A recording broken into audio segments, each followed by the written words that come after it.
Nós vamos aprender com a fé de Ana o que é a fé sem intermediários. O que significa essa fé sem intermediários? O que é um intermediário? Intermediário é alguém que fica entre você e outro alguém, ou outra coisa que você precisa, não é isso? É o intermediador. O intermediador.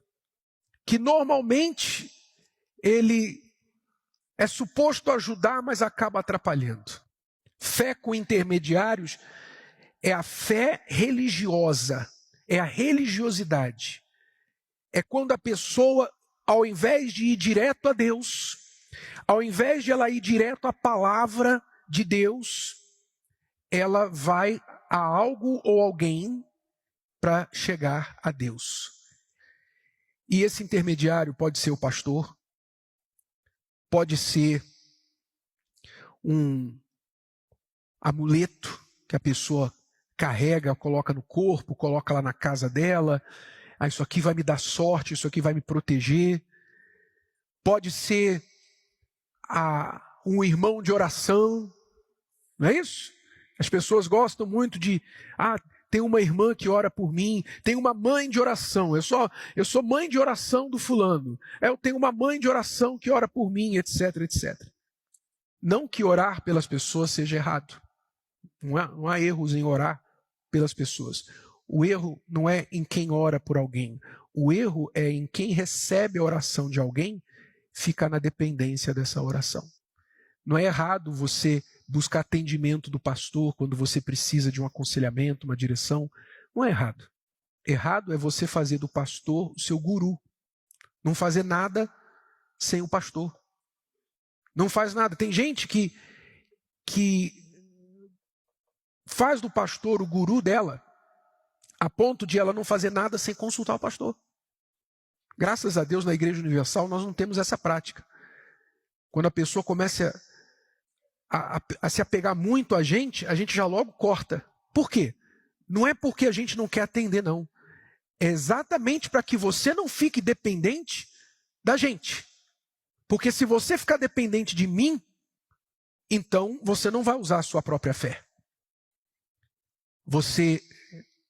Quando um pastor ou um suposto líder religioso começa a querer se colocar entre você e Deus, mostre esse versículo para ele. Porque eres como ovelhas desgarradas, mas agora tendes voltado a quem? Ao pastor e bispo das vossas almas. Quem é esse? Jesus. Ele está falando de Jesus. Pastor e bispo da sua alma não sou eu, é Jesus. Então, você não fica dependente de mim, você não deve ficar dependente de nenhum bispo aqui do templo, ou o bispo Macedo, ou qualquer bispo, nem da Igreja Universal, nem de qualquer outro lugar. Você tem que ficar dependente do Espírito Santo. Por isso Deus nos deu quem? O Espírito Santo. Ele disse, ele vos guiará. Não vos deixarei órfãos, mas recebereis o outro Consolador, que estará convosco e estará em vós, o Espírito da verdade, que vos guiará a toda a verdade, o Espírito Santo. Então você tem que ter o Espírito Santo. Por isso você nos ouve falar insistentemente, você tem que ter o Espírito Santo, você tem que ter o Espírito Santo, para você não ser enganado, entre outras coisas, não ser enganado. Minha distância de Deus é a mesma que a sua. A distância minha de Deus e a sua, 5 letras. J-E-S-U-S. Jesus. Essa é a nossa distância de Deus. Se eu falo com Deus em nome de Jesus, Ele me ouve. Se você fala com Deus em nome de Jesus, Deus te ouve. Tem diferença. Então, a fé sem intermediários é uma fé que Ana aprendeu na dor. E nós vamos entender aqui como foi que isso aconteceu na vida dela. Então, Eucana, seu marido, marido de Ana, lhe disse, Ana, por que choras? E por que não comes? E por que está mal o teu coração? Não te sou eu melhor do que 10 filhos? Então, qual era o problema de Ana? Qual era o problema dela? Estéril, não tinha filhos. Então, o que aconteceu? O seu marido, que a Bíblia apresenta, se você ler aí os primeiros versículos do capítulo 1 de Samuel, você vai ver que Eucana, marido de Ana, era um homem religioso. Mas a religiosidade de Eucana não resolveu o problema da sua esposa, que era dele também, o problema da esterilidade. Quando ele viu a sua mulher estéril, mesmo tendo referências bíblicas de Abraão e Sara, de Isaque e Rebeca, de Jacó e Raquel, mesmo tendo referências de mulheres estéreis que foram abençoadas e Deus abriu a sua madre, Eucana, por ser um homem religioso, ele não conseguiu resolver o problema da esterilidade da sua mulher com a fé. Mas, ao contrário disso, o que é que ele fez? Ele cedeu ao costume da época e tomou uma segunda esposa. Então, ele tomou a segunda esposa para dar filhos para ele. E quando ele trouxe essa segunda esposa para dentro de casa, foi um inferno dobrado na vida de Ana. Porque essa esposa, se Ana, por um lado, não podia dar filhos, Penina, que era essa segunda esposa, era uma fábrica de bebê. Todo ano uma criança. E Penina começava a provocar Ana. Ah, tá vendo? Você é seca, você não dá filhos pro meu marido e tal. E provocava. E Ana ficou nessa situação de muita amargura, muita agonia dentro dela. Mas a família toda religiosa. Todo ano, Eucana subia lá para o templo, dava as ofertas para Ana fazer, dava as ofertas para Penina fazer. Penina fazia ofertas no templo também. Mas olha só como o religioso é. O religioso é assim. Ela ia lá, cumpria os deveres religiosos dela, mas dentro de casa ficava espetando Ana. Deu para entender? Veja a diferença da fé inteligente, a fé que agrada a Deus, e a religiosidade. A pessoa religiosa, ela é cheia de costumes, trejeitos religiosos, ela é cheia de hábitos e superstições, e faz aqui, faz ali, e ela tem lá um amuleto e amarra uma coisa na mão. Ela tem aquelas tradições, aquelas práticas religiosas que ela vai lá e cumpre diante da sua religião, diante do seu Deus, mas no dia a dia, na prática, aquela religiosidade, aquela fé religiosa que ela tem, não lhe serve para nada, porque no dia a dia ela mente, ela maltrata, ela não consegue usar a fé para resolver os problemas, ela cede ao que todo mundo faz, como Eucana. Ah, minha mulher não dá filhos? Então vou tomar uma segunda mulher, porque é o que todo mundo faz. Então Ana se levantou, olha só, a fé faz isso, faz a pessoa se levantar.